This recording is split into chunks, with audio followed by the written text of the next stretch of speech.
My son was killed 3 months ago. I have a granddaughter that's 9 years old. I've had custody of her since she was a baby.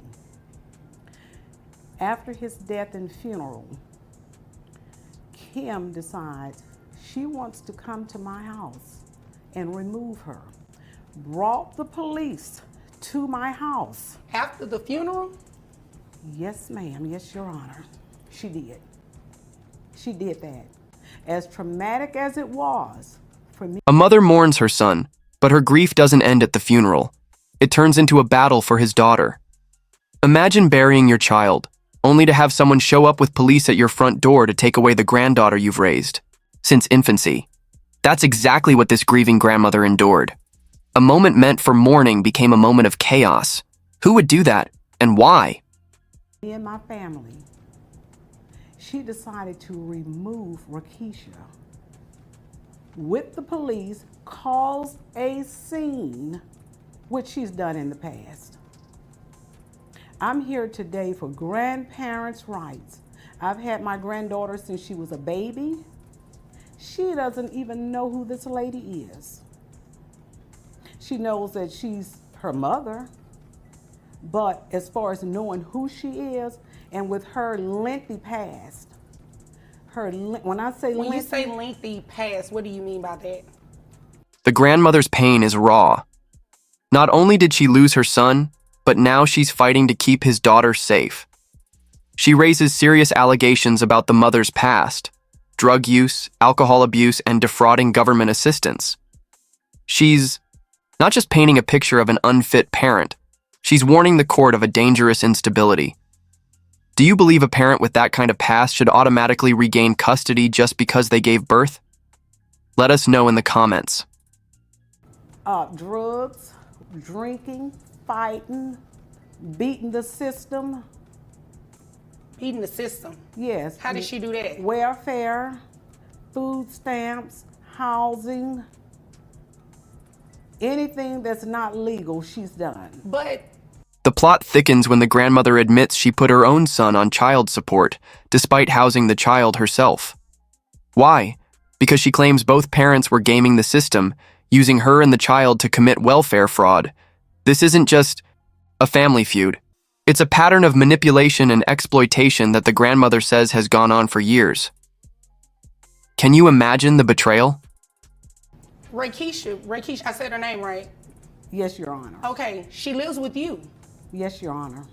And prior to your son's death, did your son live with you too, or was Rakisha just living with you? Only Rakisha, absolutely not. He could not live with me. Okay, I understand.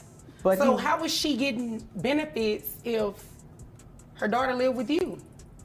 Because, as I mentioned earlier, both of them love to beat the system, and they used my grandchild against me and my husband just so that they can continue to. But then comes the twist: violence, or at least the threat of it.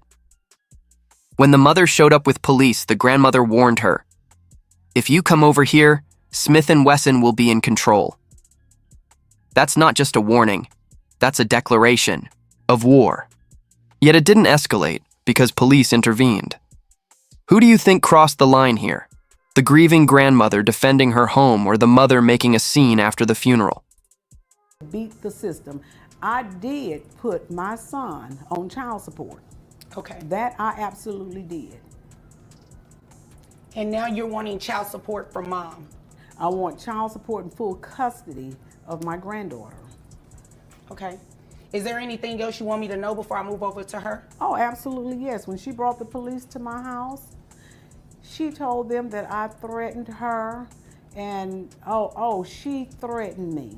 She threatened to kill me. I said, absolutely not, Your Honor. What I told her when she called, I told her, I said, you know what?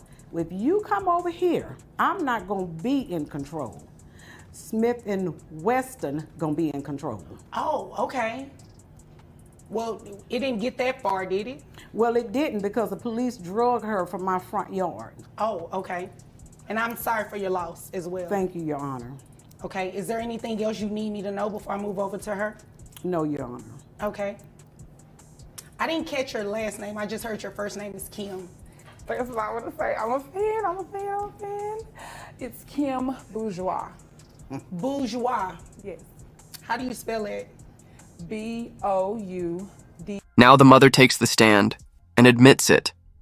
Yes, there was drug use. Yes, there were mistakes. But she insists that's all in the past. She claims she's changed and wants her daughter back. Her justification? She's been working on herself, and it's time for her child to come home. But here's the problem. Her daughter doesn't know her. She's a stranger trying to reclaim a bond that was never built. Is that enough for a custody change? B-U-R-E. Oh, okay. Is that French? Yes. Okay. Well, can I call you Lady B? I Yes. think You can I'll call me butcher Kim. You can call me Kim. Miss Okay. Kim. I think I'll butcher that last name too much. Okay. Okay. So, is all of what she's saying true? You had a history with drugs, drinking. She said you're cheating the system, getting welfare. What it sounds like is that your daughter has been living with her this entire time. The judge doesn't hold back. She makes it clear biology doesn't equal custody. The child's best interest comes first. And right now, that child is stable with the grandmother. Even with the mother's $70K income, the court wants more than a paycheck. It wants proof of parenting. Let's be real. Does financial stability outweigh emotional bonds and years of caregiving? Would you uproot a child based on income alone? So, I mean, is what she's saying true? The whole thing is, it's the past, you know. So it is true. The answer is yes. Some of it is, yeah. Okay, which part of it is true? As far as maybe some of the illegal drug activity that her son and I both partake in, you know, some of that is true, but as far as the food stamps and all that, it's not. She's just going by hearsay, by what people are telling her, just using that, you know, in this case. As I stated, as she stated, as far as coming to get my kids, you know, with the police and stuff, that's true. Okay. Because I need Rakisha, to come and be with her mom. You know, she's getting older, and so is she, you know. So that wasn't nice. She's been taking care of your daughter. So what difference would it make if she's getting older? She has been, again, all of these words are past tense. It's 2022, and it's time for my daughter to come home with me. But she hasn't lived with you. She hasn't, because I was working on my career and getting myself together, you know, so I can be the mom that I need to be. And, you know, I've done that. And unfortunately, you know, Ricky passed, you know, rest his soul. And it's time for my daughter to come home with her mother. Okay. I'm not the woman that I used to be, Your Honor. All right. But you are still the woman she doesn't know, your daughter, right? Well, actually, and she doesn't know that, I've been talking to Rakisha for about 4 or 5 months now. Talking to her about what? Talking to her, letting her know, you know, first of all, reaching out, letting her know that it's unfortunate that our dad passed, and letting her know that I want us to get our relationship together. I want to be the nurturing mother that, you know, that she needs. Okay, so as of right now, you're a stranger, right? I wouldn't necessarily say strangers. Well, it's not necessarily what you want to say, it's what the facts say. You're a stranger to this child that you came and attempted to remove from her caretaker, right? She's been taking care of her, yes, and I commend her for that, but my daughter needs to be with her mother. All right, but you do understand that your daughter needs to be in an environment that's stable, where she is familiar with the person that is taking care of her. Okay, she has to get familiar with her. It gets even more intense because the judge starts crunching the numbers. The mother hasn't contributed a single dime to her daughter's daily needs, just insurance. That's not enough. The judge orders $923 a month in child support. But then, the mother slips up. She reveals she has 3 other children she's also not supporting, none of whom live with her. The court reduces her payment, but not without delivering a brutal reality check. The judge says, "One day you'll have to answer to each of your children." Powerful words. This wasn't just a custody case. It was a reckoning. A mother trying to rewrite her past. A grandmother standing guard over a child's future. In the end, the court sided with stability, love, and proven care. The daughter stays with her grandmother, and the mother is now legally bound to support the life she once left behind. What do you think? Was justice served? Should the mother have been given another chance, or did the judge get it right? Drop your thoughts below. Let's talk about that. How much money do you make? About 70,000. 70,000. How much you say insurance as well? Insurance as well? Yes, I pay 170 a month. All right. How much of that have you given to grandmother? And it's not a hard question. If you've actually done anything. Well, I can say none. You know, be done with it. You know, so you make all this money. You haven't given grandmother anything for your daughter.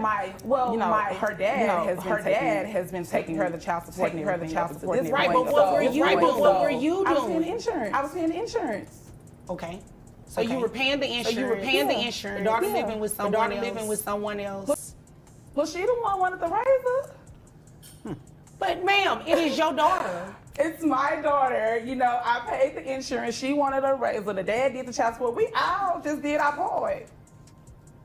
You obviously came here to waste my time. Not really. I mean, it sounds like it. It sounds like you're trying to evade the obligation of paying child support or paying any type of financial support for this child because you want to do what you want to do. Insurance is not sufficient, ma'am.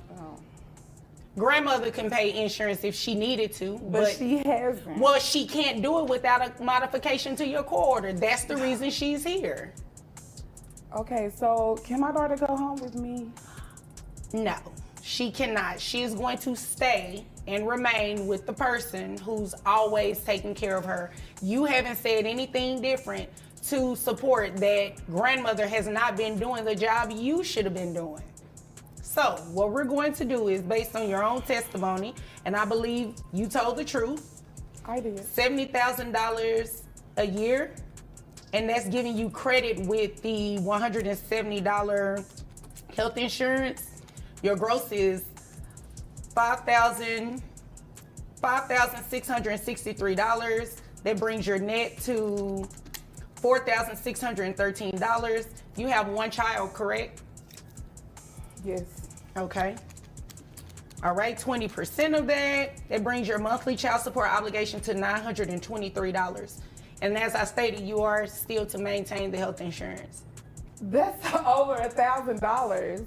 And no, it's not. It's under $1,000. So 9 something plus the 170? No, you got credit. The 170 was given in your gross. So you got credit for that. $923 a month. It's what's fair. It's what's in the best interest of your daughter. Your daughter is going to remain with her grandmother. Okay, so, okay. Anything else? You had a question? I'm just going to keep it to myself. Oh, okay. You might want to do that, especially if it was something inappropriate. All right. Anything further pertaining to this case? That's it, Your Honor. Okay. Anything further, Ms. Franklin? Yes, Your Honor. This lady just sit here and perjured the court. She has 3 other children that lives with 3 other different daddies. Oh, wow. And you know, she had more miles on her than Route 1604. Okay, well, Miss Franklin, hold on one second. Do you have other children? Yes. So why didn't you say that? Because, you know, unfortunately, like Rakisha, they live with their dads in their other side of the family. So. Are you paying child support for them as well? No. No? Oh, okay. So you're just not doing anything. I'm paying insurance for them too. Oh, right. So beyond insurance, you haven't done anything for them. Is that what I'm hearing? How many other children do you have? 3. So you have 3 other children. We have to manipulate your child support amount. So it should be lower. Let's see. Let's see how much lower it'll be.